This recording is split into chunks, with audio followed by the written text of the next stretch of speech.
Audiobook de William Walker Atkinson, O Caibalion, Estudo da Filosofia Hermética do Antigo Egito e da Grécia.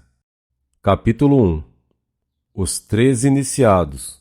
A Filosofia Hermética.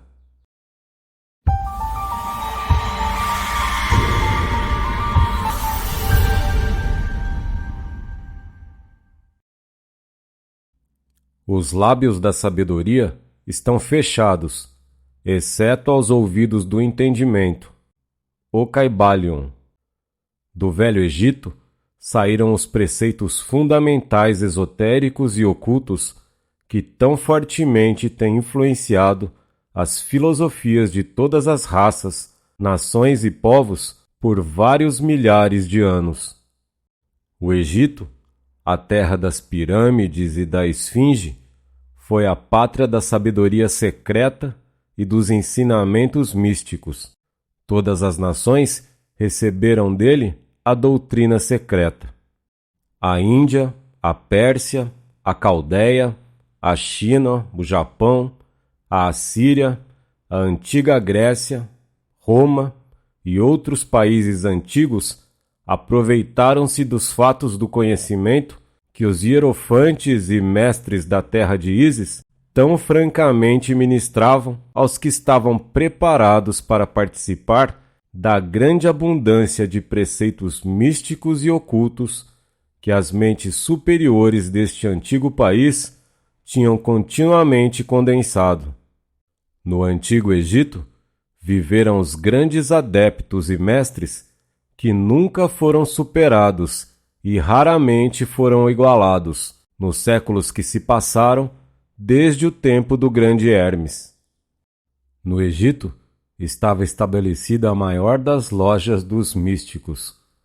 Pelas portas dos seus templos entraram os neófitos que mais tarde, como os hierofantes, adeptos e mestres, se espalharam por todas as partes da terra, levando consigo o precioso conhecimento que possuíam, ansiosos e desejosos de ensiná-lo àqueles que estivessem preparados para recebê-lo.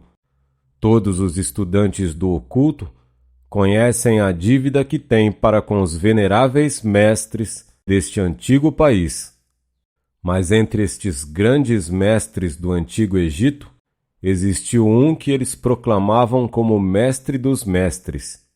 Este homem, se é que foi verdadeiramente um homem, viveu no Egito na mais remota antiguidade. Ele foi conhecido sob o nome de Hermes Trismegisto. Foi o pai da ciência oculta, o fundador da astrologia e o descobridor da alquimia. Os detalhes da sua vida se perderam devido ao imenso espaço de tempo, que é de milhares de anos, e apesar de muitos países antigos disputarem entre si a honra de ter sido a sua pátria. A data da sua existência no Egito, na sua última encarnação neste planeta, não é conhecida agora, mas foi fixada nos primeiros tempos das mais remotas dinastias do Egito, muito antes do tempo de Moisés. As maiores autoridades consideram-no como contemporâneo de Abraão, e algumas tradições judaicas dizem claramente que Abraão adquiriu uma parte do seu conhecimento místico do próprio Hermes. Depois de ter passado muitos anos da sua partida deste plano de existência, os egípcios deificaram Hermes e fizeram dele um de seus deuses sob o nome de Tote. Anos depois, os povos da antiga Grécia também o deificaram com o nome de Hermes, o deus da sabedoria.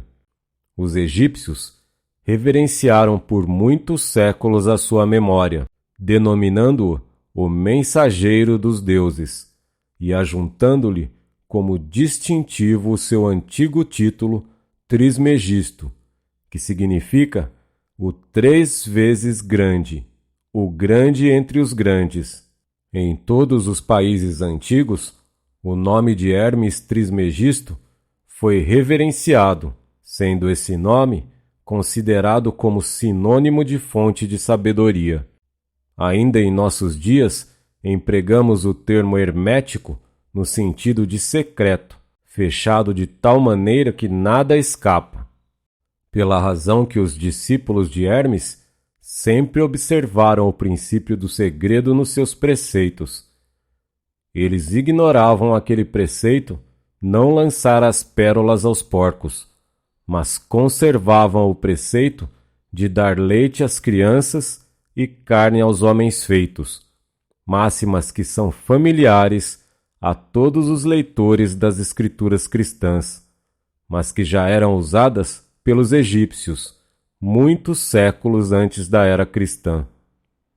Os preceitos herméticos estão espalhados em todos os países, em todas as religiões, mas não pertencem a nenhuma seita religiosa particular. Isto acontece por causa das advertências feitas pelos antigos instrutores, com o fim de evitar que a doutrina secreta fosse cristalizada em um credo. A sabedoria desta precaução é clara para todos os estudantes da história. O antigo ocultismo da Índia e da Pérsia degenerou-se e perdeu-se completamente, porque seus instrutores tornaram-se padres e misturaram a teologia com a filosofia, vindo a ser, por consequência, o ocultismo da Índia e da Pérsia gradualmente perdido no meio das massas de religiões, superstições, cultos, credos e deuses. O mesmo aconteceu com a antiga Grécia e Roma, e também com os preceitos herméticos dos gnósticos e cristãos primitivos, que se perderam no tempo de Constantino e que sufocaram a filosofia com o manto da teologia, fazendo assim a Igreja perder aquilo que era sua verdadeira essência e espírito, e andar às cegas durante vários séculos antes de tomar o seu verdadeiro caminho. Porque todos os bons observadores deste 20º século dizem que a Igreja está lutando para voltar aos seus antigos ensinamentos místicos. Apesar de tudo isso, sempre existiram algumas almas fiéis que mantiveram viva a chama, alimentando-a cuidadosamente e não deixando a sua luz se extinguir. E graças a estes firmes corações e intrépidas mentes, temos ainda conosco a verdade. Mas a maior parte desta não se acha nos livros, tem sido transmitida de mestre a discípulo, de iniciado a hierofante, dos lábios aos ouvidos. Ainda que esteja escrita em toda parte, foi propositalmente velada com termos de alquimia e astrologia, de modo que só os que possuem a chave podem entendê-la bem. Isto era necessário para evitar as perseguições dos teólogos da Idade Média, que combatiam a doutrina secreta a ferro, fogo, pelourinho, forca e cruz. Ainda atualmente, só encontramos alguns valiosos livros de filosofia hermética, apesar das numerosas referências feitas a ela nos vários livros escritos sobre diversas fases do ocultismo. Contudo, a filosofia hermética é a única chave mestra que pode abrir todas as portas dos ensinamentos ocultos. Nos primeiros tempos, existiu uma compilação de certas doutrinas básicas do hermetismo, transmitida de mestre a discípulo, a qual era conhecida sob o nome de Caibalion, cuja significação exata se perdeu durante vários séculos. Este ensinamento é, contudo, conhecido por vários homens a quem foi transmitido dos lábios aos ouvidos. Estes preceitos nunca foram escritos ou impressos até chegarem ao nosso conhecimento.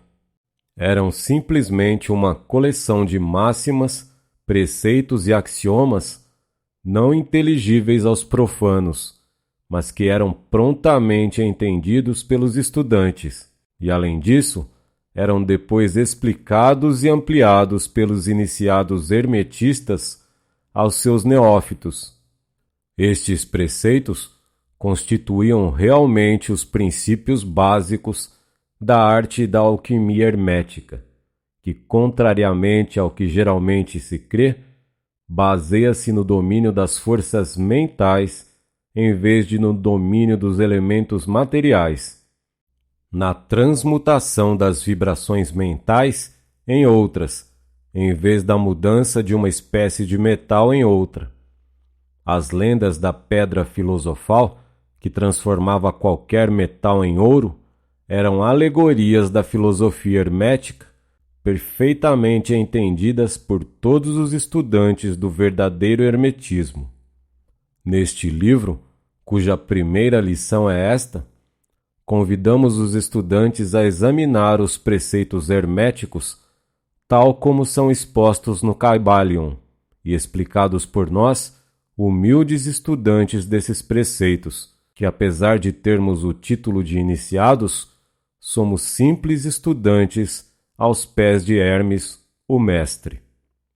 Nós lhe oferecemos muitos axiomas, máximas e preceitos do Kybalion, acompanhados de explicações e comentários que cremos servir para tornar os seus preceitos mais compreensíveis ao estudante moderno, principalmente porque o texto original é velado de propósito com termos obscuros.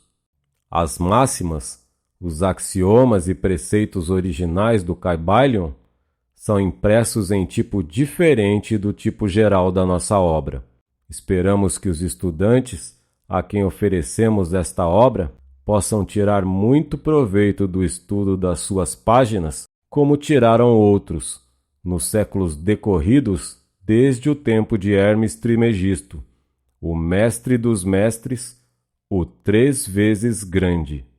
Diz o Kybalion: em qualquer lugar que estejam os vestígios do mestre, os ouvidos daquele que estiver preparado para receber o seu ensinamento se abrirão completamente.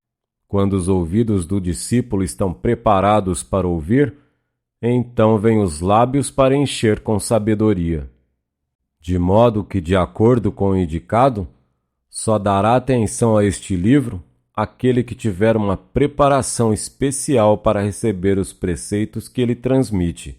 E, reciprocamente, quando o estudante estiver preparado para receber a verdade, também este livro lhe aparecerá. Esta é a lei.